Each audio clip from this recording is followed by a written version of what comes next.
உருளை பட்டாணி kurma 3 table spoon, Mantra கடலை எண்ணெய், ஒரு மிக்ஸி ஜார்ல அரை மூடி தேங்காய், 1 டேபிள் ஸ்பூன் சோம்பு, 3 பச்சை மிளகா, அரை டம்ளர் தண்ணி அரைச்சிங்க ரெடியா வச்சுப்போம்.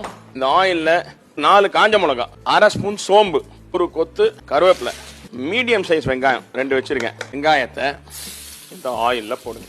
2 டீஸ்பூன் இஞ்சி பூண்டு விழுது போட்டு நல்லா ஃப்ரை பண்ணுங்க.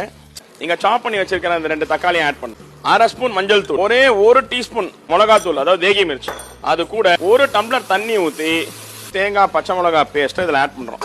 இந்த ஆயில் மிதந்தோன்னா அதோட அர்த்தம் வந்து அந்த மசாலா வந்து நல்லா குக் ஆகி ஆயில் வெளியே விடுதுன்னு அர்த்தம். இந்த ஸ்டேஜ் வர வரைக்கும் இதை நான் வந்து ஒரு 10 நிமிஷம் பாயில் பண்ணியிருக்கேன். இந்த திக்னஸ் பாருங்க. ப்ரீ குக் ஆகி இருக்கிற பச்சை பட்டாணி, நாங்கள் பாயில் பண்ண உருளைக்கிழங்க நான் இங்கே கட் பண்ணி வச்சிருக்கேன், கியூப்ஸாக கட் பண்ணி வச்சிருக்கேங்க. இது 2த்தையும் போட்டு கட்டிட்டீங்கன்னா அவ்வளோதான். கொத்தமல்லி மண்டை மேலே கொட்டுங்க. கொட்டிட்டு கல் தோசை மாதிரி எதாவது பண்ணீங்கன்னா அது கூட ஃபேண்டாஸ்டிக்காக இருக்கும்.